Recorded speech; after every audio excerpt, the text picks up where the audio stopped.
নমস্কার বন্ধুরা, অমৃতা এন্ডি কুকিং চ্যানেলে সবাইকে স্বাগত জানিয়ে আবার একটা রেসিপি নিয়ে হাজির হলাম।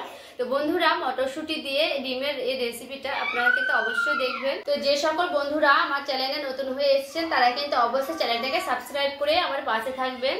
তো চলুন পুরো ভিডিওটা শুরু করি। এবার আমি মটরশুঁটিগুলোকে ছিঁড়ে নেব। এই মটরশুঁটি দিয়ে ডিমের এই রেসিপিটা একবার হলেও কিন্তু বানিয়ে দেখতে পারেন বন্ধুরা, খেতে কিন্তু ভালো লাগে। দেখুন, মটরশুঁটিগুলো আমার কিন্তু খুব সুন্দর কিন্তু বাছানো হয়ে গেছে। এদিকে দেখুন, ডিমগুলোকে কিন্তু আমি ভালো করে সেদ্ধ করে খোসাটা ছাড়িয়ে নিয়েছি খুব সুন্দর করে। এবার আমি দিয়ে দিব কড়াইয়ে তেল। তেলটা কিন্তু আমার খুব সুন্দর গরম হয়ে গেছে। এবার আমি ডিমগুলো একে একে ভেজে নেব।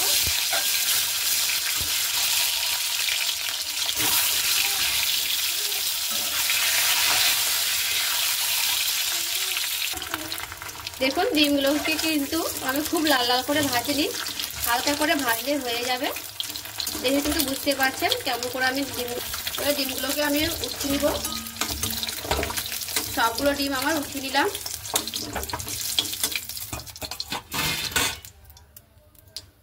আর এদিকে দেখুন, আলুগুলোকে কিন্তু আমি আগে থেকে কেটে রেখেছিলাম। এবার একটু হালকা করে ভেজে নেব। আলুগুলোকে কিন্তু আমি লাল লাল করে ভেজে নিয়েছি। এবার আমি উঠিয়ে নেব। সবগুলো আলু আমি উঠিয়ে নিলাম। এবার আমি ওই কড়াইয়ে ওপরে অল্প করে তেল দিয়ে দিই। এবার দিয়ে দিচ্ছি গোটা তেজপাতা, আর এখানে পেঁয়াজ কুচনো করা আছে, সেই পেঁয়াজের কুচনোটা দিয়ে দেবো। এবার আমি লাল লাল করে ভেজে নেব পেঁয়াজগুলোকে।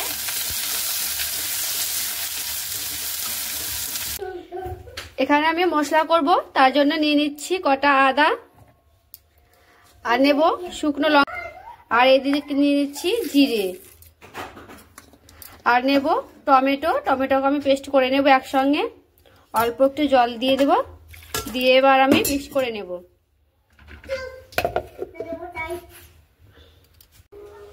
এবার আমার দেখুন মশলাটা আমার পেস্ট হয়ে গেছে। এবার দেখুন, পেঁয়াজগুলোকে কিন্তু আমি লাল লাল করে ভেজে নিয়েছি। সে মশলাগুলো দিয়ে দিব। এবার আমি দিয়ে দিব স্বাদ মতো লবণ, আর দেব পরিমাণ মতো হলুদ। সবগুলোকে দিয়ে ভালো করে একটু কষিয়ে নিতে হবে। দেখুন, মশলাটা কিন্তু আমার খুব সুন্দর কষানো হয়ে গেছে। আর এদিকে সেই মটরশুঁটিগুলো ভালো করে ধুয়ে দিয়েছি। এবার আমি মশলাটা দিয়ে দিচ্ছি, দিয়ে একটু হালকা একটু নেড়ে নেব। এরপর দিয়ে দেব আলুগুলোকে। দেখুন বন্ধুরা, আলু আর মটরশুঁটি দিয়ে কিন্তু খুব সুন্দর মশলাটা কিন্তু কষানো হয়ে গেছে। আর মশলাটা কিন্তু কাঁচা গন্ধ নাই, দেখে কিন্তু বুঝতে পারছেন। এবার আমি দিয়ে দিব জল।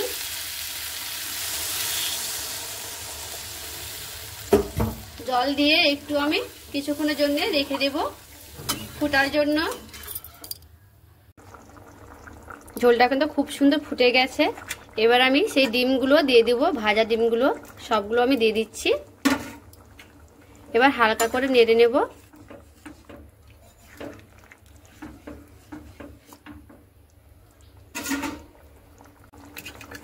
এবার ওপর থেকে দিয়ে দিচ্ছি ধনেপাতা কুচনো। তো বন্ধুরা, ভিডিওটা ভালো লাগলে অবশ্যই কিন্তু লাইক করবেন আর চ্যানেলটাকে সাবস্ক্রাইব করে আমার পাশে থাকবেন।